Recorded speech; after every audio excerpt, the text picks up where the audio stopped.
ഒരു പാലാഴി പോലെന്നിൽ നീ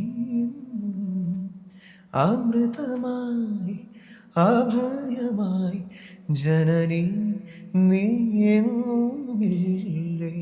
അപ്പൊ എനിക്ക് അങ്ങനത്തെ പാട്ടുകൾ, എനിക്ക് പൊതുവെ സങ്കട പാട്ടുകൾ പാടാൻ കുറച്ച് ഇഷ്ടം കൂടുതലാണ്. പക്ഷെ എന്റെ ടെൻഷൻ എന്താ വെച്ചാൽ ഓൾറെഡി ദാസേട്ടൻ പാടി വെച്ചിരിക്കുന്ന പാട്ട് എന്റെ ശബ്ദത്തിൽ വരുമ്പോ എങ്ങനെ ഇരിക്കും? കാരണം ആ ഒരു ശബ്ദത്തിൽ നമ്മൾ കേട്ട് വളർന്ന ഒരു പാട്ട് എന്റെ ശബ്ദത്തിൽ വരുമ്പോ, കാരണം രണ്ടും മറ്റേ എൻറ്റയർലി ഡിഫറെന്റ് ശബ്ദമാണല്ലോ എന്റെ.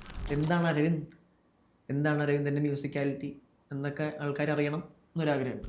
വിടയേതും പറയാതെ അകലെ മറയുന്നോ നീയില്ലേ, അലിപോലും വിരല തഴുകിടും സ്നേഹം ഇന്നെന്തേ, കൂരിരുൾ പുതിയണു കണ്ണന്തേ.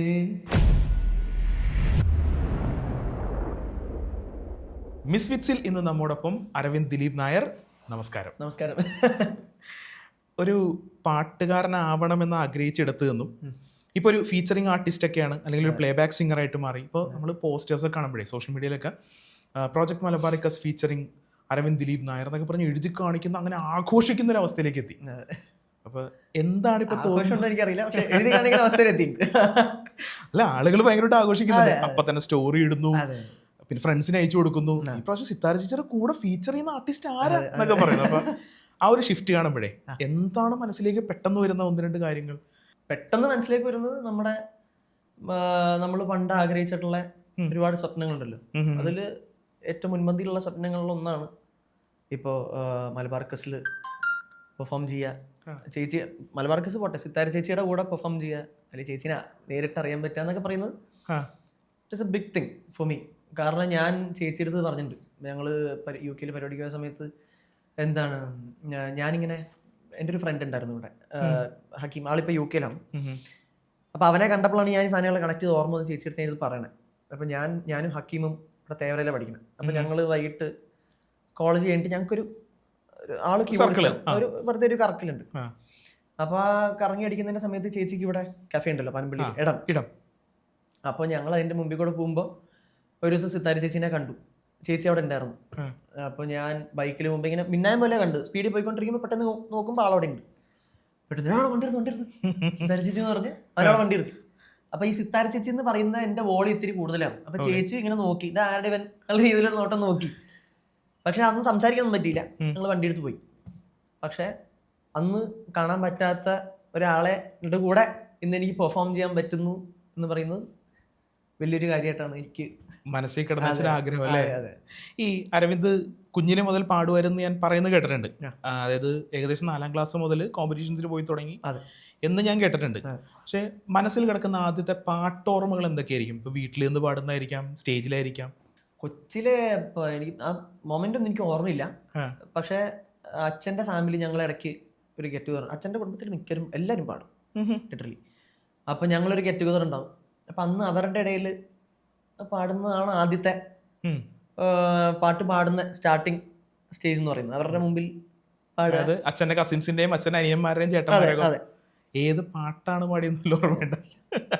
ഈ കോമ്പറ്റീഷൻ ഞാൻ പണ്ട് ഈ ക്ലാസ്സിൽ പിള്ളേരെല്ലാരും കൂടെ തള്ളിവിട്ട് പാടിക്കുന്നൊരു സമ്പ്രദായം ഉണ്ടായിരുന്നല്ലോ.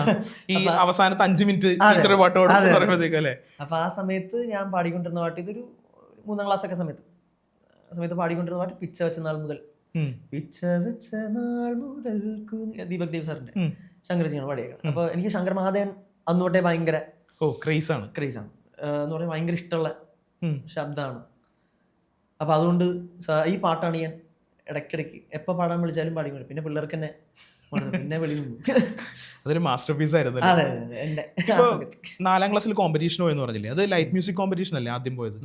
സ്കൂളിൽ ഈ ചിൽഡ്രൻസ് ഫെസ്റ്റ് ഉണ്ടാവില്ലേ, ചിൽഡ്രൻസ് ഡേ ഫെസ്റ്റ് ഉണ്ടാവില്ലേ, ആ കോമ്പറ്റീഷൻ. അത് ആ പാട്ട് ഞാൻ കേട്ടിട്ടില്ല, പക്ഷെ അതിന്റെ പിന്നിലും കുടുംബക്കാര് തന്നെ ഉണ്ട് എന്ന് കേട്ടിട്ടുണ്ടല്ലേ? അച്ഛൻ എഴുതിയ പാട്ട്, അച്ഛൻ എഴുതിയതാണ്. NG രാധാകൃഷ്ണൻ സാറാണ് അത് ട്യൂൺ ചെയ്തത്. എനിക്ക് അന്ന് എവിടെ വെച്ചത് പറഞ്ഞ പോലെ എനിക്ക് തോന്നിയൊരു ആഗ്രഹമാണ് ആ പാട്ടൊന്ന് കേൾക്കണം എന്നുള്ള. ഞാൻ ഇതുവരെ കേട്ടിട്ടില്ല, പാട്ട് ഏതാന്ന് എനിക്കറിയില്ല. നല്ല കാര്യമാണ്, പക്ഷെ പാട്ട് എനിക്ക് ഓർമ്മയില്ല. എന്ന് പറഞ്ഞാൽ ഞാൻ പണ്ട് ഇവിടെ പിന്നെ പാടിന്റെ വന്നിട്ടില്ല. എന്ന് പറഞ്ഞാൽ അച്ഛൻ, ഞാൻ പറഞ്ഞല്ലോ അച്ഛൻ ഡീസൽ റൈഡർ, അച്ഛൻ ഗൾഫിലായിരുന്നു. എൻ്റെ 4ാം ക്ലാസ് 5ാം ക്ലാസ് വരെ എന്തോ അച്ഛൻ ഗൾഫിലായിരുന്നു. അപ്പൊ ആ സമയത്ത് ഇതെങ്ങനെയാ പഠിക്കേണ്ടതെന്ന് അറിയില്ല. അപ്പൊ അച്ഛൻ ആ സമയത്ത് ഇങ്ങനെയായിരുന്നു, വീഡിയോ കോൾ ആ സമയത്ത് എന്താ സ്കൈപ്പ് ഇല്ല ആ സമയത്ത്. അതിന് മുമ്പ് എനിക്ക് യാഹൂലുണ്ട്. യാഹു ആണ്. ആ അങ്ങനെയായിരുന്നു അച്ഛൻ പഠിപ്പിച്ചുകൊണ്ടിരുന്നത്. സമയം കിട്ടുന്ന സമയത്തൊക്കെ അച്ഛൻ വന്ന് പഠിപ്പിക്കുകയായിരുന്നു. അച്ഛൻ നേരിട്ട് പഠിപ്പിക്കുക. അച്ഛൻ പഠിപ്പിക്കുക. അച്ഛനെ അറിയുള്ള പാട്ട് ഇപ്പൊ ജീവിച്ചിരിക്കുന്നവരിൽ അച്ഛന് മാത്രമേ. കാരണം എന്റെ അച്ചാച്ചനും ഇല്ല, രാധാകൃഷ്ണൻ സാറും ഇല്ല. അല്ല, അപ്പൊ രാധാകൃഷ്ണൻ സാറുമായിട്ട് അച്ചാച്ചന്റെ കമ്പനി, അവര് തമ്മിലുള്ള ഫാമിലി ഫ്രണ്ട്സ് ആണ്. അവര് അച്ചാച്ചൻ ട്രാൻസ്പോർട്ട് കമ്മീഷണർ ആയിരുന്നു. അപ്പൊ ഇന്നത്തെ ഋഷിരാജ് സിംഗ് ഇപ്പോൾ ആ സമയത്ത് പുള്ളി അതായിരുന്നു. അങ്ങനെ അപ്പോ മൂപ്പര് ഇടയ്ക്ക് ട്രാൻസ്ഫർ വരുമല്ലോ. അപ്പൊ ട്രിവാൻഡ്രത്ത് ഉണ്ടായിരുന്നു കുറച്ചധികം കാലം. അപ്പൊ അങ്ങനെ ഇവര് നെയ്ബേഴ്സ് ആയിരുന്നു. വേറെയും പാട്ടുകൾ ചെയ്തിട്ടുണ്ടോ അച്ഛൻ? അങ്ങനെ ഉണ്ട്. അച്ഛൻ ഓൾ ഇന്ത്യ റേഡിയോയിലൊക്കെ പാടിയിട്ടുണ്ട്. എല്ലാരും പാടും. അച്ഛന് ഒരു മൊത്തത്തിൽ 4 പേരാണ്. അപ്പൊ അവരെല്ലാരും പാടും. അച്ഛന് 4 മക്കൾ അല്ലേ? 4 മക്കൾ, 4 പേരും പാട്ടുകാരാണ്. അച്ഛനും പാട്ടുകാരനാണ്. പാട്ടുകാരെന്നല്ല, അവര് പാടും. അത്യാവശ്യം നന്നായിട്ട് പാടുന്ന ആൾക്കാരാണ്. അച്ഛൻ അതിനും പാടും. അപ്പൊ അങ്ങനെ അച്ഛൻ ഓമനക്കുട്ടി ടീച്ചറിന്റെ ശിഷ്യനായിരുന്നു. എനിക്ക് തോന്നുന്നു കുറച്ച് ആൺകുട്ടികളെ പഠിപ്പിച്ചിട്ടുണ്ട് ടീച്ചർ. അതിലൊരാളാണ്. ഇതൊന്നും പുറത്തു വരാത്ത കഥയെന്ന് തോന്നുന്നു അല്ലേ? എവിടെയും പറയാത്ത കഥകൾ പറയാൻ പാടും, എനിക്കറിയില്ല. അച്ഛൻ നല്ലാണോന്ന് പക്ഷെ അല്ല, അങ്ങനെ അച്ഛന് സമ്മതിക്കാറില്ല അങ്ങനെയൊക്കെ പറഞ്ഞു നടക്കാൻ എന്നല്ലേ? കൊള്ളാം. അങ്ങനെ അച്ഛൻ പറയുന്നില്ല, പക്ഷെ നമുക്കിതൊക്കെ ഭയങ്കര വലിയ കാര്യമാണ്. പിന്നെ ടീച്ചറിന്റെ ശിഷ്യൻ എന്നൊക്കെ പറയുമ്പോൾ അച്ഛനത്, കാരണം അച്ഛൻ ഇപ്പൊ കംപ്ലീറ്റ്ലി പാട്ടായിട്ടൊരു ബന്ധമില്ല, അപ്പൊ പാടുമൊന്നുമില്ല. പിന്നെ എനിക്ക് തോന്നുന്നു ചില ആളുകൾക്ക് അങ്ങനെ പറഞ്ഞു നടക്കുന്നതിൽ വലിയൊരു ത്രില്ലില്ലാത്ത ആൾക്കാർ ആ ഗണത്തിൽപ്പെടുത്താൻ. ഇപ്പോ 7 റിയാലിറ്റി ഷോ മത്സരിച്ച് കഴിഞ്ഞു. അപ്പൊ ട്യൂൺ ചെറുതായിട്ട് ഓർമ്മയുണ്ട്. അത് എപ്പോഴാ ഇപ്പൊ മുളിക്കോ പെട്ടെന്ന് ഓർമ്മ വന്നുണ്ട്. മുൾക്കിരീടമണിഞ്ഞൊരു രൂപം, മർത്യനായി തപസേറിയ രൂപം, മിന്നിത്തെളിയുകയാണൊളി മങ്ങാതിന്നും കരളിൽ അൽത്താരകളിൽ. യേശുവിനെ കുറിച്ചുള്ള പാട്ടാണ്. ഒരു ലളിതഗാനം. അങ്ങനെ എഴുതി അത് പാടി, പൈസ കിട്ടി. നല്ല രസമുള്ള കുറെ ടച്ചസും അല്ലേ? രാധാകൃഷ്ണൻ സാർ, അതെ ലെജൻഡ്. ഇപ്പൊ 7 റിയാലിറ്റി ഷോ കഴിഞ്ഞു. ഇനിയിപ്പോ ചിലപ്പോൾ എനിക്ക് തോന്നുന്നത് ഇനിയിപ്പോ ഒരു വമ്പൻ ഓഫർ അല്ലെങ്കിൽ വമ്പൻ ഒരു വിളിയൊക്കെ വന്നാൽ വേറെ ഏതെങ്കിലും എടുത്തേക്കാം. ഇല്ല. അപ്പൊ അങ്ങനെ കുറച്ച് പറഞ്ഞല്ല, അതിനുള്ളൊരു മൈൻഡ് എനിക്കില്ല. എന്ന് പറഞ്ഞാൽ എനിക്കും ആ സ്ട്രെസ്സൊന്നും പ്രഷറും കാര്യങ്ങളൊക്കെ എനിക്ക് തോന്നുന്നു ഇനി കുറച്ചുകൂടി ക്രിയേറ്റീവ് ആയിട്ടുള്ള ക്രിയേഷനിലേക്ക് നമ്മുടേതായിട്ടുള്ള ഒരു ഐഡന്റിറ്റി ക്രിയേറ്റ് ചെയ്യുക, അരവിന്ദ് എന്താണെന്ന് ആൾക്കാരെ അറിയിക്കുക, മ്യൂസിക്കാലിറ്റി എന്താണെന്ന് അറിയിക്കുക, അതൊക്കെയാണ് ആഗ്രഹം, ഇനിയുള്ള ലക്ഷ്യം എന്നല്ലേ. അപ്പൊ 7 റിയാലിറ്റി ഷോയിലൂടെ അരവിന്ദ് തന്നെ മനസ്സിലാക്കിയിട്ടുണ്ടല്ലോ, അരവിന്ദിനെ കുറെ കാര്യങ്ങളിൽ പാകപ്പെടുത്തിയിട്ടുണ്ടാവും, റിയാലിറ്റി ഷോ എന്ന് മനസ്സിലാക്കിയിട്ടുണ്ടാവല്ലോ. അപ്പോ അത് എന്തൊക്കെ കാര്യങ്ങളിലായിരിക്കും? പെട്ടെന്ന് മനസ്സിലേക്ക് പറഞ്ഞ പ്രഷർ ഹാൻഡ്ലിങ് നല്ലപോലെ മനസ്സിലാക്കാൻ സാധിച്ചിട്ടുണ്ട്. എന്ന് പറഞ്ഞാൽ അതൊരു പരിധി എനിക്ക് നല്ല ടെൻഷനുള്ള കൂട്ടത്തിലായിരുന്നു. ആദ്യത്തെ റിയാലിറ്റി ഷോയില് ഓഡിഷനൊക്കെ കിട്ടി. ഓഡിഷനൊന്നും എനിക്ക് ടെൻഷൻ ഉണ്ടായിരുന്നില്ല. പക്ഷെ ആദ്യമായിട്ട് കോമ്പറ്റീഷൻ തുടങ്ങിയന്ന് ആദ്യത്തെ പാട്ടൊക്കെ ടെൻഷൻ കാരണം പാടിക്കൊള്ളയുണ്ട്. മറ്റേ നിലാമലരെ എന്ന് പറയുന്ന പാട്ടാണ്. അതിങ്ങനെ നടന്നു വന്ന് പാടണം, ഫോർ ടെലിവിഷൻ. അപ്പൊ അതൊക്കെ വന്നപ്പോ ഭയങ്കര പ്രഷറായിട്ട് കൊളയ അവസ്ഥയൊക്കെ ഉണ്ട്. പക്ഷെ എങ്ങനെയൊക്കെ തട്ടിമുട്ടി മലയാളി വീണു. പക്ഷെ നമുക്കൊരു സാറ്റിസ്ഫാക്ഷൻ വരില്ലല്ലോ ഇങ്ങനെ സംഭവിക്കുമ്പോൾ. അങ്ങനെ കൊളയ അവസ്ഥകളൊക്കെ ഉണ്ട്. പക്ഷെ ഇങ്ങനെ പോയാണ് ഇവഞ്ച്വലി എനിക്കങ്ങനെ ഒരു പ്രഷർ ഹാൻഡ്ലിങ് പരിപാടി എനിക്ക് കിട്ടി. എനിക്കങ്ങനെ വലിയ പ്രഷർ, അങ്ങനെ ടെൻഷൻ വരാറില്ല. സ്റ്റേജിൽ കയറുന്നതിന് മുമ്പ് എന്തായാലും ഒരു ടെൻഷൻ ഉണ്ടാവും. പക്ഷെ ഓൺ സ്റ്റേജ് വൺസ് പാടി തുടങ്ങിക്കഴിഞ്ഞാൽ എങ്ങനെ പ്രഷർ ഹാൻഡിൽ ചെയ്യണം എന്നുള്ളൊരു ടെക്നിക്ക് പിടികിട്ടി. മനസ്സിലായി. ഇപ്പോൾ എനിക്ക് തോന്നുന്നു അരവിന്ദിന് എല്ലാ ടൈപ്പ് പാട്ടും പാടാൻ ഇഷ്ടമാണ്. അരവിന്ദ് പാടിയിട്ടുണ്ട്. ഇപ്പോൾ എല്ലാ മത്സരങ്ങളും അരവിന്ദ് എല്ലാ ടൈപ്പ് പാട്ടും പാടിയിട്ടുണ്ട്. അപ്പോൾ എനിക്ക് തോന്നുന്നു ഇപ്പോൾ അരവിന്ദ് ഇപ്പോൾ ഇത്രയും റിയാലിറ്റി ഷോകൾ വന്നു, ഹിന്ദിയിലടക്കമുള്ള റിയാലിറ്റി ഷോകൾ വന്നുകൊണ്ടായിരിക്കും എനിക്ക് തോന്നുന്നു ഇത്രയും വൈഡ് റേഞ്ച് ഓഫ് പാട്ടുകൾ അങ്ങനെ പാടുമെന്ന് എനിക്ക് തോന്നുന്നു. അതും ഒരു പ്ലസ് ആയിരിക്കും എനിക്ക് തോന്നുന്നു അല്ലേ? ആയിരിക്കാം അത്. പക്ഷേ ഈ റിയാലിറ്റി ഷോ എന്ന് പറഞ്ഞാൽ ലാംഗ്വേജിന്റെ അടിസ്ഥാനത്തിലല്ല, റിയാലിറ്റി ഷോ കാരണമാണ്. റിയാലിറ്റി ഷോയിൽ നമ്മളെല്ലാ ജോൺറേസും പാടേണ്ട ഒരു ആവശ്യകത ഉണ്ടല്ലോ, അത് ഇമ്പോർട്ടൻ്റ് ആണ്. അപ്പൊ അതുകൊണ്ട് പക്ഷെ അത് ലൈഫിൽ ഇമ്പോർട്ടന്റ് അങ്ങനെ വേണമെന്ന് ഞാൻ വാശി പിടിക്കാറില്ല. ഇല്ല, വാശി പിടിക്കാറില്ല. ഓക്കെ. കാരണം നമ്മള് മറ്റേ എന്താ പറയാ, ഏതെങ്കിലും ഒരു സാധനത്തിൽ സ്റ്റിക്ക് ഓൺ ചെയ്ത് നമ്മുടെ ഐഡന്റിറ്റി ക്രിയേറ്റ് ചെയ്യുന്നുള്ളതിലാണ്. മനസ്സിലായി. അതായത് ഇപ്പോ നമ്മളിപ്പോ എല്ലാം പാടുന്നതിലും നല്ല ഒരു സാധനത്തിൽ സ്റ്റിക്ക് ഓൺ ചെയ്ത് ഇതാണ് നമ്മൾ എന്ന് പറയാം. പക്ഷെ ഞാൻ എല്ലാം പാടാൻ ആഗ്രഹിക്കുന്നു, താല്പര്യപ്പെടുന്നു. ഇപ്പൊ അരവിന്ദ് ഒരുപാട് പാട്ടുകൾ ഈ സ്റ്റാർ സിംഗറിൽ പാടിയിട്ടുണ്ടെങ്കിൽ എനിക്ക് എൻ്റെ പേഴ്സണൽ ഫേവറേറ്റ് അമൃതമായി എന്നുള്ള പാട്ടാണ്, ഹരിജി പാടിയ പാട്ട്. അത് എന്തുകൊണ്ടാണെന്ന് ചോദിച്ചിട്ടുണ്ടെങ്കിൽ ചിലപ്പോൾ നമുക്കെല്ലാവർക്കും അമ്മയോടൊരു ഇഷ്ടം കൂടുതലുള്ളത് കൊണ്ടായിരിക്കാം, ചിലപ്പോൾ ഹരിഹരൻ സാറ് പാടിയിരിക്കുന്ന രീതി കൊണ്ടായിരിക്കും, അല്ലെങ്കിൽ വരികളുടെ പ്രത്യേകതകളുണ്ടായിരിക്കും. പക്ഷെ അത് ഒരുപാട് പേരിലേക്ക് എത്തിയെന്ന് വെച്ചിട്ടുണ്ടെങ്കിൽ ഭയങ്കര നീഷ് ഓഡിയൻസിന് അറിയാവുന്നൊരു പാട്ടാണ്. പക്ഷേ അരവിന്ദ് അത് പാടിക്കഴിഞ്ഞിട്ട് പിന്നെ ഒരുപാട് കവർ വരുന്നത് ഞാൻ കണ്ടു. ഒരുപാട് അത് വീണ്ടും വീണ്ടും സോഷ്യൽ മീഡിയ പ്ലാറ്റ്ഫോമുകളിൽ വീണ്ടും വീണ്ടും അരവിന്ദിന്റെ വേർഷനും വേറെ വേർഷൻസും അതിന്റെ എന്താ പറയുക റീലായിട്ട് കട്ട് ചെയ്ത പോർഷൻസും ഒക്കെ വരുന്നത് കണ്ടിരുന്നു. എങ്ങനെയാണ് അങ്ങനത്തെ ഒരു അത്രയും ഭയങ്കര ഹിറ്റില്ലാത്തൊരു പാട്ട് പാടി ഫലിപ്പിക്കാൻ ബുദ്ധിമുട്ടുള്ളൊരു പാട്ട് അതെടുത്ത് കളയാൻ അതെങ്ങനെ അങ്ങനെ ഒരു ചിന്തയൊക്കെ വരുന്ന ആ റൗണ്ട് വന്നപ്പോൾ? അച്ഛൻ ഈ പാട്ട് അല്ല, ആ സിനിമ ഭയങ്കര ഇഷ്ടമാണ്. സ്നേഹവീട് എന്ന് പറയുന്ന സിനിമ ഭയങ്കര ഒരു ഫീൽ ഗുഡ്, പെട്ടെന്ന് കണക്ട് ആവുന്നൊരു പടമാണ്. അപ്പോൾ എനിക്കാണെങ്കിലും അമ്മയെക്കുറിച്ചുള്ള പാട്ട് എനിക്ക് പെട്ടെന്ന് കണക്ട് ആവും. അത് പാടി കഴിയുമ്പോൾ എനിക്ക് കരച്ചിലേക്ക് വരും. ഇപ്പോഴൊക്കെ ഞാൻ അമ്മയുടെയും അച്ഛൻ്റെയും പാട്ട് പാടിയിട്ടുണ്ട്. അമ്മ എന്ന് പറയുന്ന വാക്ക് പാട്ടിൽ വന്ന് നമ്മൾ അറിയാണ്ടൊരു വിറവൽ വരും. അതെ അതെ, നമ്മൾ സ്വയം ആസ്വദിച്ച് പാടുമല്ലോ. പാടുമ്പോൾ അങ്ങനെ അങ്ങനത്തെ വാക്ക് അമ്മ എന്നൊക്കെ വരുമ്പോൾ നമ്മൾ ഇമോഷണൽ ആവും. അപ്പം എനിക്ക് അങ്ങനത്തെ പാട്ടുകൾ, എനിക്ക് പൊതുവെ സങ്കട പാട്ടുകൾ പാടാൻ കുറച്ച് ഇഷ്ടം കൂടുതലാണ്. അപ്പോൾ പക്ഷെ അമൃതമായി സങ്കടപ്പാട്ടല്ല, അമ്മയെക്കുറിച്ചുള്ളൊരു സ്നേഹത്തിന്റെ സ്നേഹ കൂടുതലുള്ള പാട്ടാണത്. അതെ. അപ്പോൾ എനിക്ക് ആ പാട്ടിനോട് ഒരു പ്രത്യേക സ്നേഹം ഉണ്ടായിരുന്നു, സിനിമയോടും സ്നേഹം ഉണ്ടായിരുന്നു. പിന്നെ ലാലേട്ടൻ, ശീലാമ്മ, അങ്ങനെ പടം കണ്ടിഷ്ടപ്പെട്ടാണ് ഈ പാട്ടിലേക്ക് ആദ്യം എത്തുന്നത്. പിന്നെ ഒബ്വിയസ്ലി രാജാ സാർ, അതൊരു ഫാക്ടറാണ്. പിന്നെ ഹരിജി, എല്ലാം ഇപ്പം ചേട്ടൻ പറഞ്ഞ പോലെ ഇപ്പം രാജാ സാർ ഉള്ളതുകൊണ്ടും ഹരിജി ഉള്ളതുകൊണ്ടും ആ പടം ഇഷ്ടമുള്ളതുകൊണ്ടും അമ്മ എന്നുള്ളൊരു ഫാക്ടർ അതിലുള്ളതുകൊണ്ടും എല്ലാം കൂടെ കൂടി ചേർന്നപ്പോൾ ആ പാട്ടിനോട് എന്തോ ഒരു ഭയങ്കര അടുപ്പം തോന്നി. പിന്നെ വേറൊരു ഇമ്പോർട്ടൻറ്റ് ഫാക്ടർ എന്ന് പറയുന്നത് രാജാ സാറിന്റെ കുറെ പാട്ടുകളിൽ ബേസ് കൂടുതലാണ് പാടുമ്പോൾ. ശബ്ദം അല്ല, ബേസ് ഗിറ്റാർ നമ്മുടെ ശബ്ദം എനിക്ക് ബേസ് കുറച്ച് കുറവാണ്. എൻ്റെ കംഫർട്ടബിൾ റേഞ്ച് എന്ന് പറയുന്നത് മിഡ് ആൻഡ് ഇപ്പൊ കുറച്ച് വർക്ക്ഔട്ട് ചെയ്ത് വർക്ക് ചെയ്ത് ബേസ് ഇത്തിരി കൂടി വരുന്നുണ്ട്. അപ്പൊ എൻ്റെ കംഫർട്ടബിൾ റേഞ്ചിന് പറ്റിയ പാട്ടുമാണെന്ന് തോന്നിയതുകൊണ്ട് അത് സെലക്ട് ചെയ്താണല്ലേ. എനിക്ക് അതിനകത്ത് ഒരു പോർഷൻ ഇപ്പൊ ഈ വെഞ്ചാമര കയ്യാൽ മെല്ലെ ആ പോർഷനില്ലേ, അത് പാടാമോ എന്ന് ചോദിച്ചിട്ടുണ്ടെങ്കിൽ പാടൂ. അല്ല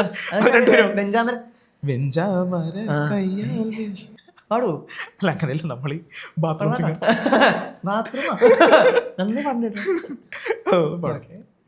വെഞ്ചാമര കയ്യാലെൻ്റെ കണ്ണീരാട്ടാൻ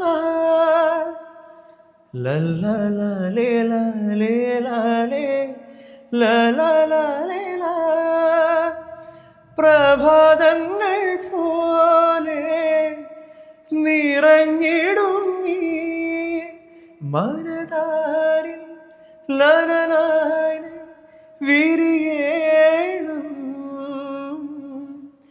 ഒരു പാലാഴി പോലെന്നിൽ നീ അമൃതമായി അഭയമായി ജനനി നീ എന്നുമില്ലേ.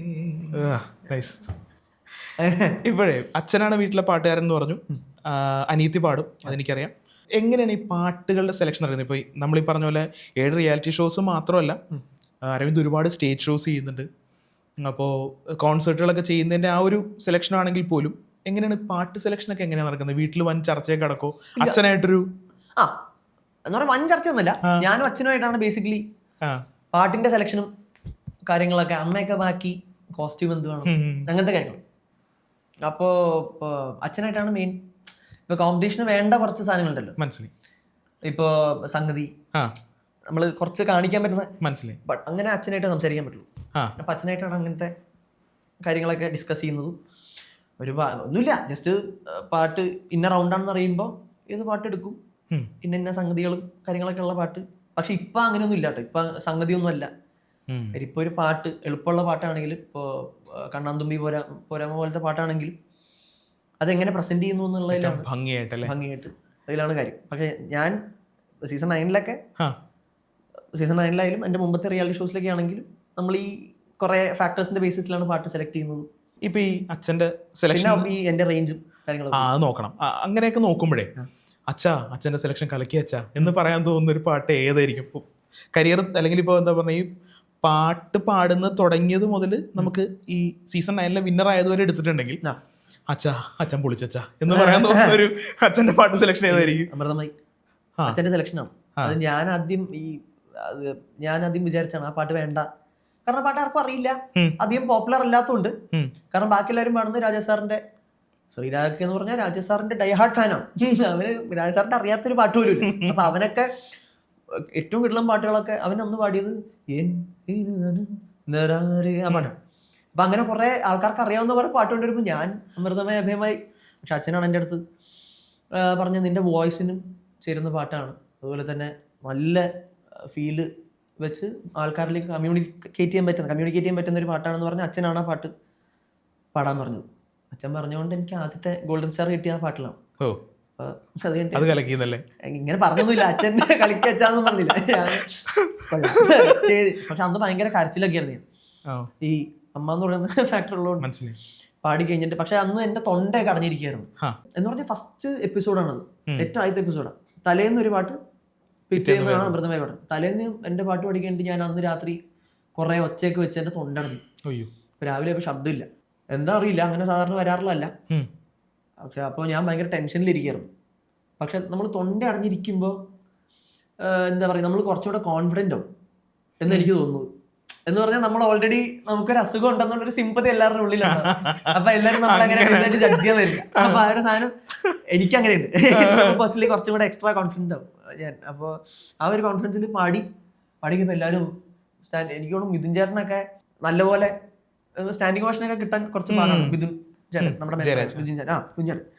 കുഞ്ഞേട്ടനൊക്കെ ചാടിയിട്ട് സ്റ്റാൻഡിങ് ഓവേഷൻ തന്നു. അപ്പൊ ഭയങ്കര ഓവർവെൽമിംഗ് ആയിരുന്നു എനിക്ക്. ആ ഒരു സാധനം ഉണ്ടായിരുന്നു. പിന്നെ അമ്മ മൊത്തത്തിൽ ഇമോഷണലായി കഴിഞ്ഞുപോയി. മനസ്സിലായി.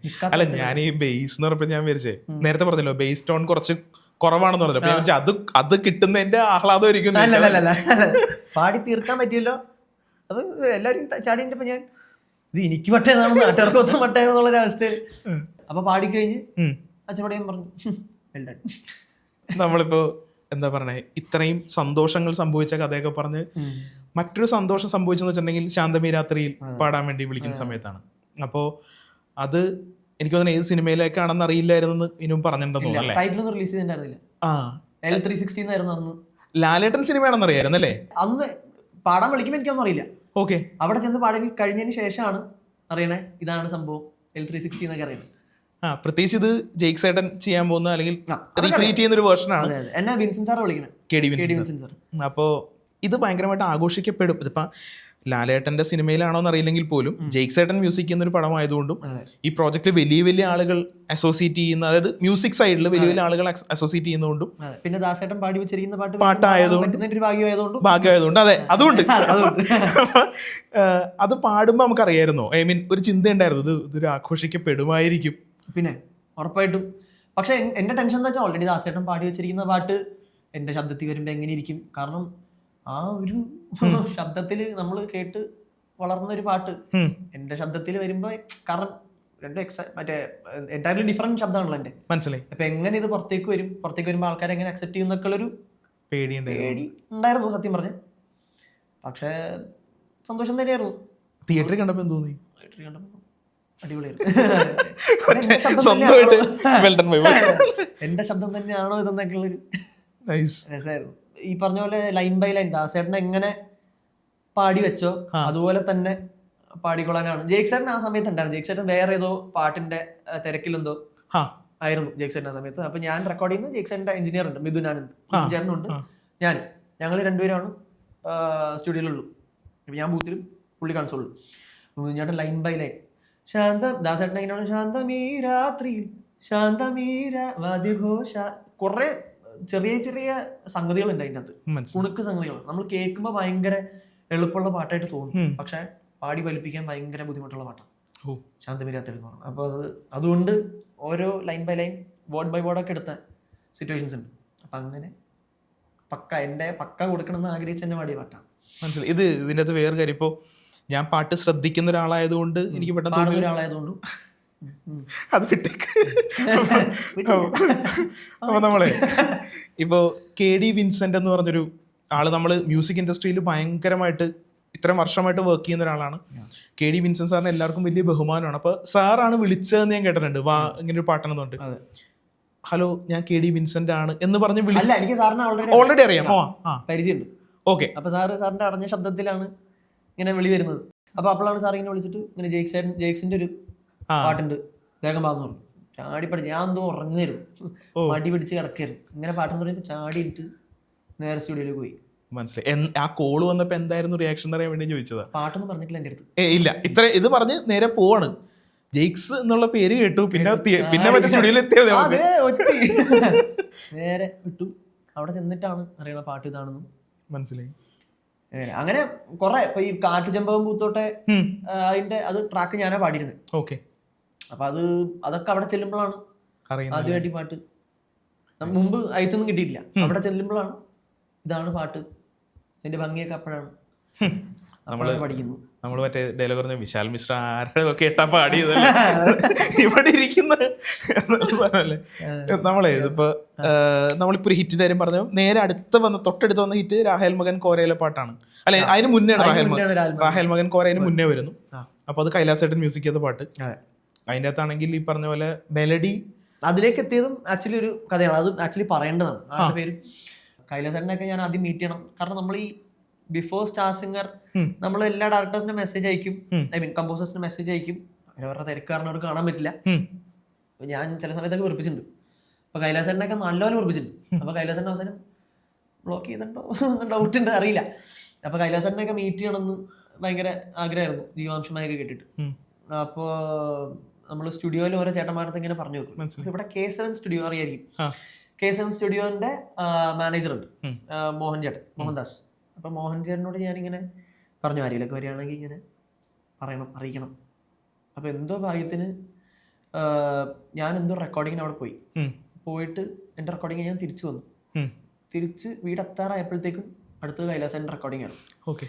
മോഹൻ ചേട്ടൻ പറഞ്ഞു, കൈലാസം വന്നുണ്ട്, വന്ന പരിചയപ്പെടുത്തി തരാന്ന് പറഞ്ഞു.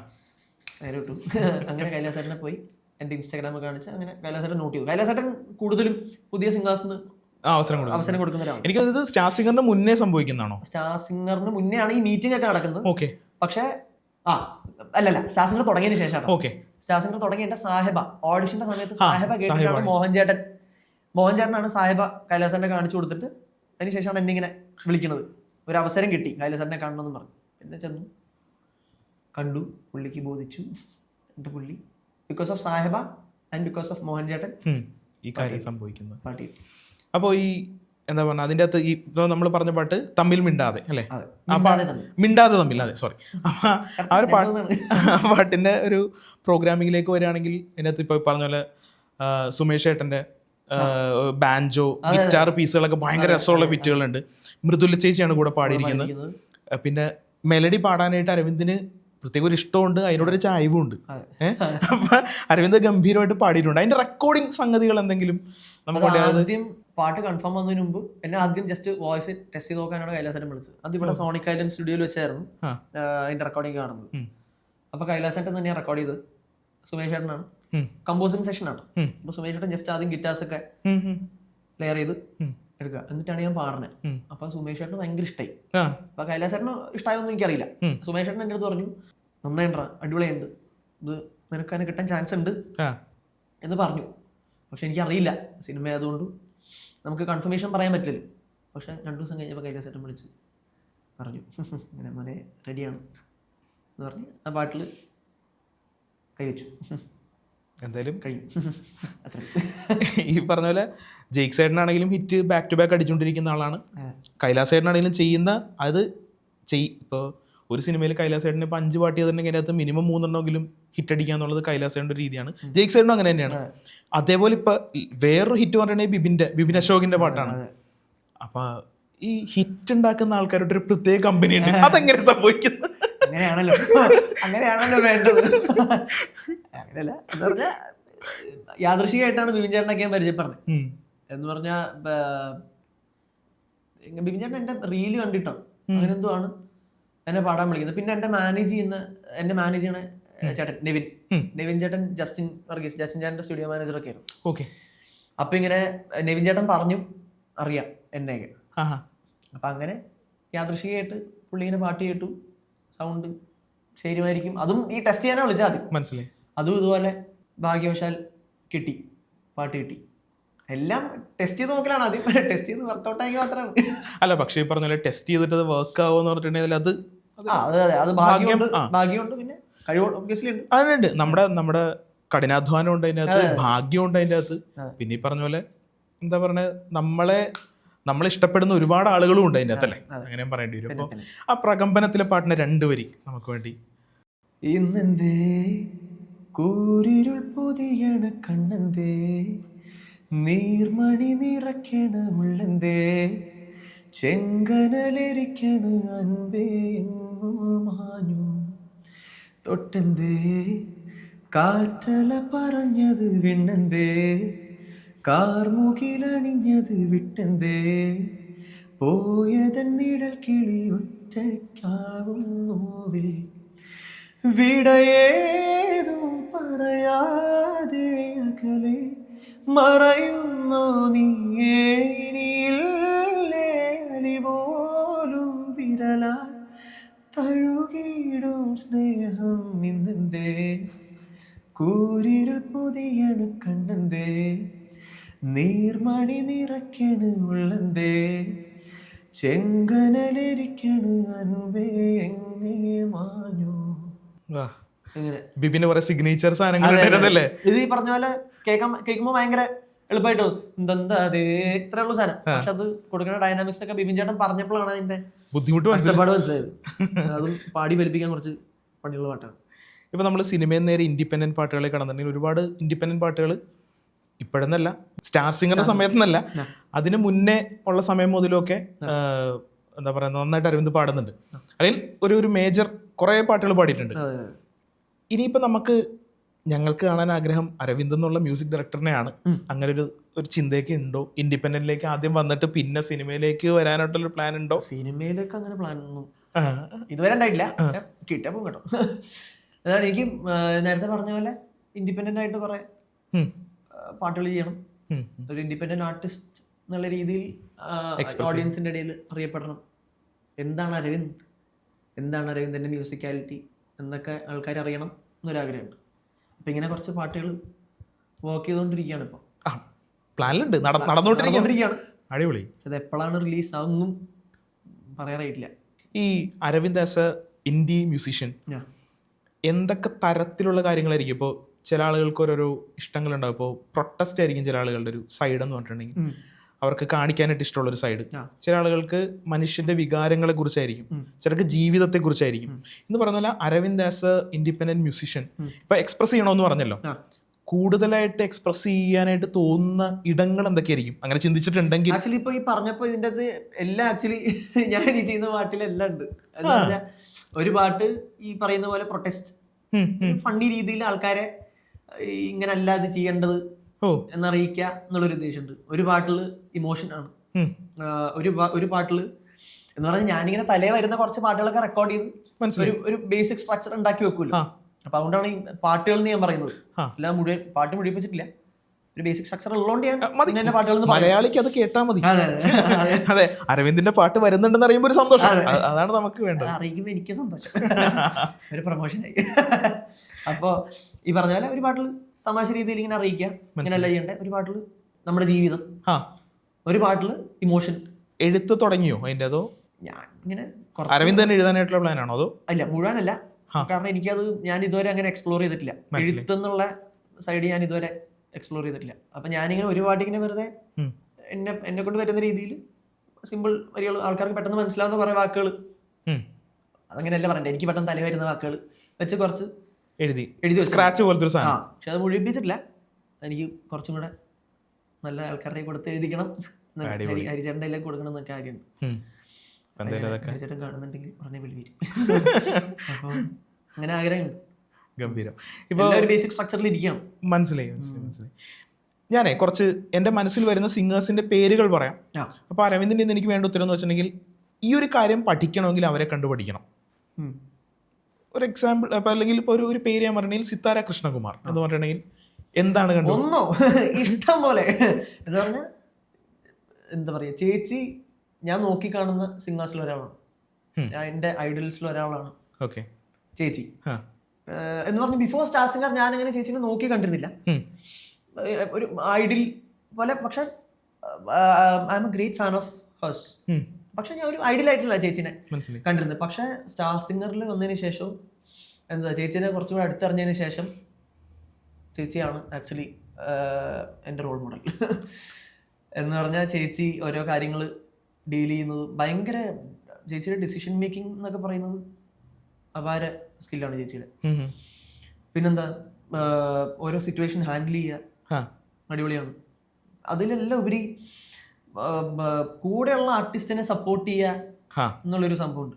അത് 100% അതൊരു നല്ലൊരു ക്വാളിറ്റി ആയിട്ട് ഞാൻ കാണുന്നതാണ് ചേച്ചിയുടെ. മനസ്സിലായി. ഇത് നമുക്കേ എനിക്ക് തോന്നുന്നു കുറച്ചും കൂടി നേരിട്ട് സംസാരിച്ചിരിക്കുക, അല്ലെങ്കിൽ ഒരു ജഡ്ജിങ് പാനലിലൊക്കെ ഇരുന്നിരിക്കുന്ന ആളുകളുടെ പേരുകൾ പറയാമെന്ന് എനിക്ക് തോന്നുന്നു. അങ്ങനെയാണെങ്കിൽ വിശാൽ ദദ്ലാനി എന്ന് പറയുമ്പോഴത്തേക്കും എന്തായിരിക്കും പെട്ടെന്ന് പറയാനായിട്ട് തോന്നുന്നത്? എനിക്ക് തോന്നുന്നത് അതാ അദ്ദേഹത്തിന് ആ ഒരു എടുത്ത് പറയുമല്ലേ ഒന്നും. എനിക്ക് തോന്നുന്നു അതുകൊണ്ടാന്ന് അദ്ദേഹത്തിന് ഇത്രയും ഈ പറഞ്ഞ പോലെ സോഷ്യൽ മീഡിയയിലും വരുന്നുണ്ട്, നല്ല കാര്യങ്ങളും വരുന്നുണ്ട് അല്ലേ? സത്യം. പുള്ളിയുടെ സ്വഭാവമാണ് അത്. ചില സമയത്ത് നന്നേ വരും, ചില സമയത്ത് എല്ലാത്തിനും അതിന്റെ നല്ല വശവും മോശം വശവും ഉണ്ടല്ലോ. മനസ്സിലായി. വിധു പ്രതാപ് എന്ന് പറയുമ്പോഴോ വളരെ എന്താ പറയുക, ഒരു ഒരു ഒരു ഒരു ജോവിയലായിട്ടുള്ളൊരു മനുഷ്യനാണ് വിധുചേട്ടൻ. ഈ പറഞ്ഞ പോലെ ഭയങ്കര സപ്പോർട്ടീവാണ്, എല്ലാവരെയും ഹാപ്പി ആയിട്ട് വെക്കാനുള്ളൊരു കഴിവുണ്ട്. ആരെയും വിഷമിപ്പിക്കില്ല, എല്ലാവരും വളരെ സന്തോഷമായിട്ട് ഇരുത്താനുള്ളൊരു പ്രത്യേക കഴിവുണ്ട് വിധുചേട്ടൻ, through his voice and through his സംസാരം. ചിത്രാമ്മ എന്ന് പറയുമ്പോൾ അമ്മ മുത്തശ്ശി ചേച്ചി. പിന്നെ ഇപ്പോൾ ഞാൻ പെട്ടെന്ന് ഹിമേഷ് രശ്മ്യ എന്നുള്ള പേരാണ്, അദ്ദേഹവും ജഡ്ജ് ചെയ്തിട്ടില്ല. പുള്ളി എല്ലാ ദിവസവും, പുള്ളിയുടെ വേറെ ക്വാളിറ്റി ഒന്നും എനിക്ക് അറിയില്ല, നമ്മൾ നോക്കണ്ട അറിയില്ല. പക്ഷെ ഞാൻ കേട്ടിട്ടുള്ളൊരു കിടിലൻ സംഭവം എന്ന് പറയുന്നത് പുള്ളി ഇപ്പോഴും എന്ന് പറഞ്ഞാൽ വർക്ക്സ് കുറവുള്ള സമയത്തും, എല്ലാവർക്കും ഡൗൺഫോൾ ഉണ്ടാവും, എല്ലാവർക്കും ഒരു കയറിയ സമയം ഉണ്ടാവും. ഡൗൺഫോൾ ഉള്ള സമയത്ത് പോലും പുള്ളി എല്ലാ ദിവസവും ഒരു പാട്ട് വീതം ഉണ്ടാക്കും ഡെയിലി. ഞാൻ കേട്ട കാര്യമാണ്. അവിടെ എൻ്റെ മെൻറ്റർ ഉണ്ട്, നീരജ് ഖാൽക്കർ. അപ്പോൾ അദ്ദേഹമാണ് ഇത് പറയുന്നത്. ഓക്കെ. അങ്ങനെ പുള്ളി ഭയങ്കര അച്ഛനെ വല്ലാതെ ഇഷ്ടപ്പെടുന്ന ഒരാളാണ്, ഫാമിലി ഭയങ്കര പ്രയോറിറ്റി കൊടുക്കുന്ന ഒരാളാണ് എല്ലാ ദിവസവും. അത് വേറെ കാര്യമായിട്ട് ഞാൻ പറഞ്ഞു, ഒരു ക്വാളിറ്റി പറഞ്ഞാണ്. അതെ, ഹോംവർക്ക് നടക്കണമല്ലോ എന്തായാലും, അതുകൊണ്ട് പുള്ളിയുടെ കയ്യിൽ നിന്ന് അത് പഠിക്കണമെന്ന്. ഇനിയിപ്പോൾ അരവിന്ദ് വളരെ കാര്യമായിട്ട് നോക്കുന്ന സിംഗേഴ്സിൻ്റെ കാര്യം ചോദിച്ചിട്ടുണ്ടെങ്കിൽ ശ്രീനിവാസ് സാർ എന്ന് പറഞ്ഞിട്ടുണ്ടെങ്കിൽ ഈ പറഞ്ഞ പോലെ വെരി സപ്പോർട്ടീവ്. എന്ന് പറഞ്ഞാൽ എനിക്കിതിന് മുമ്പൊന്നും ഇൻഡസ്ട്രിയിൽ നിന്ന് തന്നെ ഇങ്ങനെ ഒരു ലീഡിങ് ആർട്ടിസ്റ്റുകളുടെ ഇടയിൽ നിന്ന് എനിക്ക് ഇങ്ങനെ സപ്പോർട്ടൊന്നും ഇതുവരെ കിട്ടിയിട്ടില്ല. ഇപ്പൊ സിത്താര ചേച്ചി ആയിരുന്നു, സിത്താര ചേച്ചിയൊക്കെ ഇങ്ങനെയൊക്കെ ഒരു ആർട്ടിസ്റ്റ് മറ്റൊരു ആർട്ടിസ്റ്റിനെ സപ്പോർട്ട് ചെയ്യുമെന്ന് വരെ നമുക്ക് മനസ്സിലായി. ഇതൊക്കെ ഹൃദയത്തിന്റെ അടിത്തട്ടിൽ നിന്ന് ഞാൻ പറയുന്ന കേട്ടാ. എന്ന് പറഞ്ഞാൽ വളരെ ആത്മാർത്ഥമായിട്ട് പറയുന്ന, ഒരു തരി പോലും കള്ളമില്ല. അത്ര സപ്പോർട്ടീവാണ് സിത്താര ചേച്ചിയും ശ്രീനിവാസ് സാറ്. എന്താണ്, സ്റ്റാർ സിംഗറിൽ ഒരു ഗസ്റ്റ് ആയിട്ട് വന്ന സമയത്ത് ഒരു പാട്ട് ഇട്ടിട്ട് സാറ് പറഞ്ഞിട്ടുണ്ട്, സാറിനെ കൊണ്ട് പറ്റുന്നതിൻ്റെ പരമാവധി സാറ് എന്നെ ഹെൽപ്പ് ചെയ്യും, ആൾക്കാരെ പരിചയപ്പെടുത്തുക, ടിപ്സ് തരിക, അങ്ങനെ സാറ് ചെയ്യുന്നുണ്ട് കേട്ടോ. ആക്ച്വലി അത് ആ ഒരു സമയം വരാത്തതുകൊണ്ടാണ്. പക്ഷെ ഞാൻ ഇടയ്ക്ക് സാറിനെ ഇങ്ങനെ അപ്ഡേറ്റ് ചെയ്യാൻ വേണ്ടി ഇങ്ങനെ, സാർ എന്തെങ്കിലും അപ്ഡേറ്റ്സ് ഉണ്ടോ എന്ന് വെറുതെ ചോദിക്കുമ്പോൾ സാറ് ഇങ്ങനെ പറയുന്നുണ്ട്. പക്ഷേ അതിൻ്റെ ഒരു സമയം ആയിട്ടില്ല എന്ന് പറയുമ്പോഴാണ് അത് നമ്മൾ എന്താ പറയുക, സാധാരണ മനുഷ്യർ ഇപ്പോൾ അല്ല അതൊന്നും പറയേണ്ട ആവശ്യമില്ല. സാറ് ഭയങ്കര സപ്പോർട്ടീവ്. ഇനിയിപ്പോൾ എനിക്ക് പെട്ടെന്ന് ഓർമ്മ വരുന്ന വേറെ ആളെന്ന് വെച്ചിട്ടുണ്ടെങ്കിൽ ഷെറീഫിക്ക. മുത്താണ്, ഭയങ്കര ഡൗൺ ടു എർത്ത് ആയിട്ടുള്ള, വളരെ ഹംബിൾ ആയിട്ടുള്ള, എന്ന് പറയുമ്പോൾ പുള്ളി ഒരു ലെജൻഡാണ്. വളരെ സീനിയർ ആയിട്ടുള്ളൊരു ആർട്ടിസ്റ്റാണ്, ഹീസ് എ ലെജൻഡ്. പക്ഷെ അതൊന്നും എന്ന് പറഞ്ഞാൽ പുള്ളി ഇപ്പോൾ നമ്മളൊരു പരിപാടിക്ക് പോകുമ്പോൾ, ഇപ്പം ഞാനും വേറെ ഏതെങ്കിലും സിംഗേഴ്സൊക്കെ കൂടെ ഉണ്ടെങ്കിൽ പുള്ളി നമ്മളെയൊന്നും ആക്ച്വലി ശ്രദ്ധിക്കേണ്ട ആവശ്യമൊന്നുമില്ല. പക്ഷെ പുള്ളി നമ്മളെയും കെയർ ചെയ്തേ എന്തും ചെയ്യുള്ളൂ. മനസ്സിലായില്ല, നമുക്കും തരേണ്ട റെസ്പെക്റ്റ് തരിക, നമ്മളെ അങ്ങനെ ട്രീറ്റ് ചെയ്യുള്ളൂ. ഒരിക്കലും പുള്ളി ഒരു സീനിയർ ആർട്ടിസ്റ്റാണ്, പുള്ളിക്ക് പുള്ളിയുടെ സ്പേസ് വേണം, അങ്ങനെ ചെയ്യുന്നതിൽ തെറ്റൊന്നുമില്ല. പക്ഷെ വാശി പിടിക്കാറില്ല, അങ്ങനെയൊന്നും വാശിയില്ല. പുള്ളി വളരെ കെയറിംഗ് ആണ്, ഡൗൺ ടു എർത്ത് ആണ്, ഹംബിൾ ആണ്, വെരി ഗ്രൗണ്ടഡ് മനുഷ്യൻ. എനിക്ക് തോന്നുന്നു ഒരു പേരോട് ചോദിച്ചിട്ട് നമുക്ക് അടുത്ത ചോദ്യത്തിലേക്ക് പോകാൻ തോന്നുന്നു. മിഥുൻ ജയരാജാണ്. മിഥുൻ പറയും. ചേട്ടൻ എന്തും പറയാനുള്ള സ്വാതന്ത്ര്യം. കാരണം നിങ്ങൾ തമ്മിൽ ഭയങ്കര വലിയൊരു ബോണ്ട് ഉണ്ടല്ലോ, ഭയങ്കര സ്നേഹത്തിന്റെ ഒരു ഒക്കെ ഭയങ്കര ഫാമിലി ആയിട്ട് ഭയങ്കര ബോണ്ടുണ്ട്. ഈ പറഞ്ഞ എല്ലാവരും ഇട്ടു. ഒറ്റ പേരും കൂടി, AR റഹ്മാൻ. അത് അദ്ദേഹത്തിന്റെ കമ്പോസർ എന്നുള്ള രീതിയും നമുക്കറിയാം, സിംഗർ എന്നുള്ള ഒരു അദ്ദേഹത്തിന്റെ ഒരു രീതികൾ നമുക്കറിയാം. രണ്ടിലും അദ്ദേഹം കൊടുക്കുന്ന ഡെഡിക്കേഷൻ എന്ന് വെച്ചിട്ടുണ്ടെങ്കിൽ ഡെഡിക്കേഷൻ്റെ എക്സ്ട്രീമാണ് നമ്മൾ കേട്ടിട്ടുണ്ട്. അപ്പോൾ അദ്ദേഹത്തെ കുറിച്ച് ആലോചിക്കുമ്പോഴത്തേക്ക് ഇതുപോലെ ഒരുപാട് കാര്യങ്ങൾ പഠിക്കാനുണ്ടാവുമല്ലോ, അന്വേഷിച്ച് പോയിട്ടുണ്ടാവും റഹ്മാൻ സാർ റെക്കോർഡിങ്ങിനെ കുറിച്ചും സാർ ട്യൂൺ. അപ്പോൾ അങ്ങനെ അദ്ദേഹത്തിന് ഇതെന്താ പഠിക്കാനുള്ളത്? പെട്ടെന്ന് ആലോചിക്കുമ്പോൾ എൻ്റെ തലയിൽ വരിക സാറിന് വേണ്ടി പാടണം എന്ന് പറഞ്ഞാൽ AR റഹ്മാൻ എന്ന് കേൾക്കുമ്പോൾ എന്തെങ്കിലും സാറിന് വേണ്ടി പാടണം എന്നുള്ള സാധനമാണ് മനസ്സിലേക്ക് ഒബ്വിയസ്ലി ആദ്യം ഓടി വരിക. പക്ഷെ പുള്ളിയുടെ ഇന്റർവ്യൂ എന്നൊക്കെ ഞാൻ കേട്ടിട്ടുള്ളത്, സാറ് പറയുന്നതെന്നൊക്കെ എനിക്ക് മനസ്സിലായത് ഈഗോ എന്നൊരു സാധനം കൺട്രോൾ ചെയ്യുക എന്ന് പറയുന്നൊരു ഒരു കഴിവുണ്ടല്ലോ. മിക്കവർക്കും അത്, എനിക്കൊക്കെ ഇടയ്ക്ക് തോന്നാറുണ്ട് ഞാൻ കുറച്ചധികം ഈഗോയിസ്റ്റിക് ആണോ എന്നൊക്കെ എനിക്ക് തോന്നാറുണ്ട്. പക്ഷെ അത് ഈഗോ എല്ലാവർക്കും ഉണ്ടാവില്ല, കൺട്രോൾ ചെയ്യുക എന്നുള്ളൊരു സാധനം. കാരണം പല പല സന്ദർഭങ്ങളിലും നമ്മൾ ഇപ്പോൾ സോഷ്യൽ മീഡിയയിലാണെങ്കിലും പുള്ളി ഒരു ഭയങ്കര വലിയ മനുഷ്യനല്ലേ എന്ന് അപ്പോൾ പുള്ളിയെടുത്ത് പുള്ളി കിട്ടേണ്ട റെസ്പെക്റ്റ് ഒന്നും കിട്ടാത്ത സമയത്തും പുള്ളി അതിനെ ഡീൽ ചെയ്ത രീതിയും അതൊക്കെ എനിക്ക് ഭയങ്കര അടിപൊളിയായിട്ട് തോന്നിയിട്ടുണ്ട്. അത് നമ്മളൊന്ന് കണ്ടുവച്ചേക്കണം, പഠിക്കണം. അതെ അതെ അതെ. എങ്ങനെ കാര്യങ്ങൾ ഹാൻഡിൽ ചെയ്യുന്നു, എങ്ങനെ സംസാരിക്കുന്നു, അതിന് സംസാരിക്കില്ലെങ്കിലും പറയുന്നത് ടു ദ പോയിന്റ് ആണെന്നാണ് എനിക്ക് സംസാരം കേട്ടിട്ട്. കുറച്ചേ പറയുള്ളൂ, പക്ഷെ പറയുന്നത് പൊളിയായിരിക്കും, കൊള്ളിച്ച് ടു ദ പോയിന്റ്, അങ്ങനെയല്ലേ പറയും. അതെ. ഇപ്പൊ നമ്മളിപ്പോ സംസാരിച്ച് അരവിന്ദ് ആരാധിക്കുന്ന ആളുകളെ കുറിച്ചും അതേപോലെ തന്നെ അരവിന്ദിന്റെ മെന്റർഷിപ്പിലുള്ള അല്ലെങ്കിൽ അരവിന്ദ് നന്നായി കാണുന്ന ഏറ്റവും കൂടുതൽ ആഗ്രഹിക്കുന്ന കുറെ ആളുകളുടെ പേരുകൾ നമ്മൾ പറഞ്ഞു. ഇനി ഇതേപോലെ തന്നെ എനിക്ക് പറയേണ്ടതെന്ന് വെച്ചിട്ടുണ്ടെങ്കിൽ നിങ്ങളുടെ ഒരു സൗഹൃദ കൂട്ടായ്മയുണ്ട്. ഇപ്പോൾ ശ്രീരാഗായിട്ടുള്ള സൗഹൃദം, നന്ദയായിട്ടുള്ള സൗഹൃദം, നിങ്ങൾക്ക് ആക്ച്വലി എനിക്ക് തോന്നുന്നത് എനിക്ക് ഗോകുലായിട്ടുള്ള സൗഹൃദം. എനിക്ക് തോന്നുന്നത് നിങ്ങൾക്ക് എല്ലാവർക്കും ആഗ്രഹം നിങ്ങൾ എല്ലാവരുടെയും വിന്നർ ആവണമെന്നായിരുന്നു തോന്നുന്നത് സ്റ്റാർ സിംഗർ സീസൺ 9 അങ്ങനെ അതായത് വിജയശ്രീലാളിതൻ ഞാനാവണം എന്ന് ആഗ്രഹിച്ചിട്ടില്ല നിങ്ങൾ ആരും അങ്ങോട്ടും ഇങ്ങോട്ടും? ഇല്ല എന്ന് പറഞ്ഞാൽ അങ്ങനെയല്ല, ജയിക്കണം എന്ന് ആഗ്രഹിച്ചിട്ടുണ്ട്, പറഞ്ഞാൽ അങ്ങനെയൊക്കെ ആഗ്രഹിച്ചിട്ടുണ്ട്. അല്ലാണ്ട് എന്താ പറഞ്ഞ എല്ലാവരെക്കാളും ഞാൻ മുൻപന്തിയിൽ നിന്ന് ആഗ്രഹിച്ചിട്ടുള്ളത് അല്ലേ? എങ്ങനെയാണ് അത് ഒരു ടോക്സിക് സൗഹൃദം ഉണ്ടായിട്ടില്ല? അതെ. എങ്ങനെയാണ് അങ്ങനത്തെ ഒരു ബോണ്ടിലേക്ക് വരുന്നത്? എപ്പോഴാണ് സംഭവിക്കുന്നത്? ഇത്രയും ഭയങ്കര നമുക്കറിയില്ല സത്യം പറഞ്ഞ. എന്ന് പറഞ്ഞാൽ ഞങ്ങൾ ഈ പറയുന്ന പോലെ ഒരു പേരൊക്കെ ഉണ്ട്, സ്നാഗ് എന്ന് പറയുന്നത്. സ്നാഗ്, ശ്രീരാഗ് നന്ദ, അത് ഞാനാ ഉണ്ടാക്കിയത്. സ്നാഗ് എന്ന് പറയുന്നത് ശ്രീരാഗ് നന്ദ അരവിന്ദ് ഗോകുൽ. അങ്ങനെ ഒരു ഗ്യാങ് ഒന്നും ഫോം ചെയ്യണം നമുക്ക് ആദ്യമേ ഉണ്ടായിരുന്നില്ല. ഇതൊക്കെ ആയിപ്പോയതാണ്, ഒരു ഗ്യാങ് ആയിപ്പോയതാണ്. എന്ന് പറഞ്ഞാൽ അവരും ഇങ്ങനെ തന്നെ പറയുള്ളൂ എന്ന് എനിക്ക് തോന്നേ. കാരണം നമ്മളിത് മനഃപൂർവ്വം ഇങ്ങനെ ഒരു ഗ്യാങ് ഉണ്ടാക്കണം എന്ന് പറഞ്ഞാൽ നമ്മള് ഇതൊന്നുമല്ല. നമ്മള് കൂടുതൽ കണക്ട് ആവുന്ന ആൾക്കാരാണ് ഇവര് മൂന്നുപേരും. അതിൽ ഏറ്റവും കൂടുതൽ കണക്ട് ആവുന്നത് എനിക്ക് പേഴ്സണലി പിന്നെയും കണക്ട് ആവുന്നത് ഗോകുലായിട്ടാണ്. എന്ന് പറഞ്ഞാൽ പക്ഷെ ഞങ്ങൾ നാലുപേരാണ് ഏറ്റവും കൂടുതൽ അതിൻ്റെ അകത്ത് തമ്മിൽ. എന്ന് പറഞ്ഞാൽ ഇപ്പോൾ ചേട്ടൻ എൻ്റെ അടുത്തൊരു കാര്യം പറയുകയാണെങ്കിൽ അവിടെ ശ്രീരാഗ് ഉണ്ടെങ്കിൽ ഞാൻ അവനെ നോക്കിക്കഴിഞ്ഞാൽ ഞാൻ പറയാണ്ട് അവന് മനസ്സിലാവും. ഓക്കെ, ഇത് തന്നെ വിത്ത് ഗോകുലൻ നന്ദ. എനിക്ക് മുമ്പേ പരിചയമുണ്ട്. ശ്രീരാഗ് നന്ദന് ഇതിൽ വന്നതിന് ശേഷം പരിചയം പറഞ്ഞു. ഞാൻ നന്ദയും ഒരേ ടീച്ചറിൻ്റെ അടുത്ത് പഠിച്ചു പാട്ട്.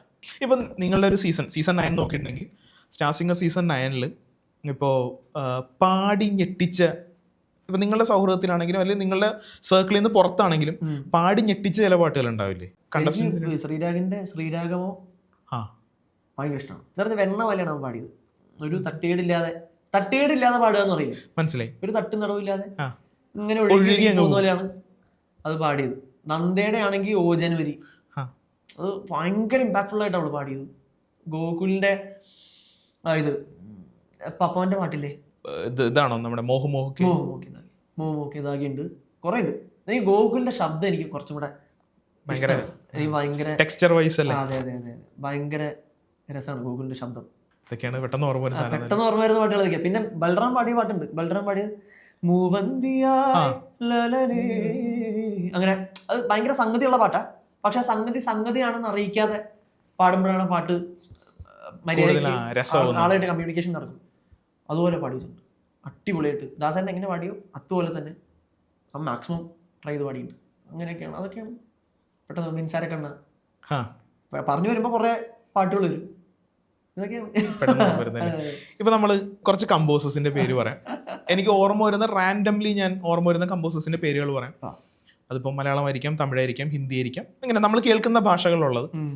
അവരൊക്കെ പെട്ടെന്ന് ഓർമ്മ വരുന്ന ഓരോരോ പാട്ടുകൾ വെച്ച് പറയുകയാണെങ്കിൽ ആ പാട്ടുകൾ പറയുന്നു, അതിന്റെ പിന്നിലുള്ള ഒരു കാരണം ഉണ്ടാവും. എന്തായിരിക്കും പാട്ട് ഇഷ്ടമെന്ന് നമുക്ക് രാജാ സാറിൽ തുടങ്ങാന്ന് എനിക്ക് തോന്നുന്നു. രാജാ സാർ എന്ന് പറഞ്ഞാൽ പെട്ടെന്ന് ഏത് പാട്ടായിരിക്കും? ചിന്നത്തായവൾ തന്തരാസാവേ നെഞ്ചിൽ തൂകിയ ലലലാലേ പാട്ട്. കാരണം അതിലും അമ്മ ഫാക്ടറുണ്ട്, അമ്മ കണക്ട്. ജാനകിയമ്മ, ജാനകിയമ്മയുടെ ഡൈഹാർഡ് ഫാനാണ്. ജാനകിയമ്മയുടെ ശബ്ദം അതുകൊണ്ട് ആ പാട്ട് ഭയങ്കര. വിദ്യാജി ചോദിക്കുകയാണെങ്കിൽ വിദ്യാജി ചോദിക്കുമ്പോൾ എന്താ പറയുക, കുടുക്കണമെന്നല്ലേ പെട്ടെന്ന് ചോദിക്കുമ്പോൾ എൻ ജീവൻ എങ്ങാണു. അത് പിന്നെ ഇത് പോയി சொல்லக்கூடாது காதலி പോയി சொன்னாலும் നീ ஏன் காதலി. ബാക്കിയോട് പാടട്ടെ. കൺകളാൽ കൺകളിൽ ദാഹമാകിനായ്, കാൽകളാൽ കൈകളിൽ മാറിനായ്, പൊയ്യൊன்று ഒപ്പിത്തായ്, അയ്യോ തപ്പുത്തായ്, കൺമൂടി തേടത്തായ്, കനവെങ്കും തെറ്റിത്തായ്. ഈ പാട്ട് അത് വീഴ്ത്തണം. അതെ, എന്തായിരിക്കും കാരണം? ആ ഒരു 2 പാട്ട് വിദ്യാജിയുടെ പെട്ടെന്ന് ഓർമ്മ വരുമ്പോ ഈ പറഞ്ഞ മെലഡി ഉണ്ടാക്കുന്ന രീതിയാണോ? പണ്ട് ഈ സംഗതികളുള്ള പാട്ട് എന്ന് പറഞ്ഞാൽ ബോധം ഇല്ലാത്ത സമയത്താണ് ഞാൻ പറഞ്ഞത്. പാട്ടിനെ പറ്റി അറിവില്ലാത്ത സമയത്ത് പറഞ്ഞിട്ടെന്നല്ല ഞാൻ പറഞ്ഞത്. എന്ന് പറഞ്ഞാൽ നമ്മളത് വളർന്നു വരുന്ന സമയത്ത് ജസ്റ്റ് പാട്ട് പഠിക്കുക പാടുക എന്നുള്ള സമയത്ത് സംഗതികൾ എനിക്ക് ഭയങ്കര ക്രേസ് ആയിരുന്നു. സംഗതികൾ ഒരു സംഗതി കേട്ട് അത് എങ്ങനെ പാടണം, അത് പാടുന്ന വരെ സമാധാനമില്ല. പാടി പാടി പാടി പാടി അപ്പൊ ഇതില് വോയിസിലോ കൂടാതെ കാതിലൊക്കെ അത് ചെറിയ സാധന 3 4 നോട്ടത്തേ ഉള്ളൂ. പക്ഷെ അത് ആൾക്കാർ ഭയങ്കര സംഗതിയാണെന്ന് പറഞ്ഞ് എന്റെ തലയിലേക്ക് അത് കയറി. അല്ലാതെ വീഴാനും ബുദ്ധിമുട്ടാണ്. അതെ, അത് ആക്ച്വലി സിമ്പിൾ സാധന, പക്ഷെ ആൾക്കാരെ ഭയങ്കര കോംപ്ലിക്കേറ്റഡ് ആക്കി അങ്ങനെ പരന്നു. അപ്പൊ ആ കോംപ്ലിക്കേഷൻ എന്റെ തലയിലേക്ക് കയറി. സംഗതി എങ്ങനെയും പഠിക്കണം എന്ന് പറഞ്ഞിട്ടാണ് ഈ പാട്ടിനോടൊരു കമ്പം വരുന്നത്. ഇപ്പൊ നമുക്ക് ഔസേപ്പച്ചൻ സാർ എടുത്തിട്ടുണ്ടല്ലോ, ഏതായിരിക്കും പെട്ടെന്ന്? അതിപ്പോ ഇന്ന് ഒരു പാട്ട് കേട്ടിട്ട് ചുമ്മാ ചുമ്മാ കരയാതോ ആ പാട്ട്. എന്തായിരിക്കും ഔസേപ്പച്ചൻ സാറിന്റെ ഈ പെർട്ടിക്കുലർലി ഇപ്പൊ ഒരു പാട്ടൊക്കെ നോക്കുമ്പോഴത്തേക്കും? ഈ പാട്ട് പറയാൻ കാരണം എനിക്ക് അതിന്റെ വരി ഭയങ്കര സിമ്പിൾ വരിയാണ്, പക്ഷെ പെട്ടെന്ന് അതുകൊണ്ട് തന്നെ പെട്ടെന്ന് കണക്ട് ആവുന്നൊരു. എന്റെ മാത്രം മുത്തല്ലേ എന്ന് ചൊല്ലാൻ അല്ലേ? എക്സാക്ട്ലി ഞാൻ പറയാവുന്നത്. എന്റെ മാത്രം മുത്തല്ലേ എന്ന് ചൊല്ലാൻ ഞാനാര്,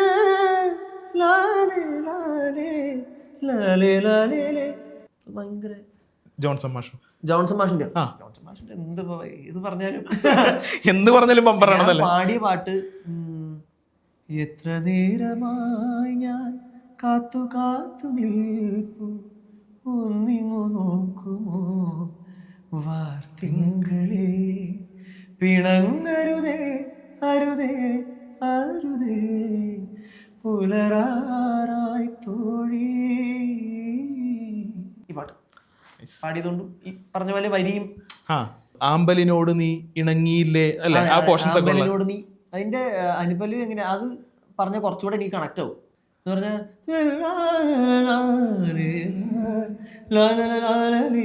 ഇണങ്ങിയില്ലേ ചന്ദ്രികയോളം വളരുമ്പോഴും രമണന്റെ കൂടെ ഇണങ്ങിയില്ലേ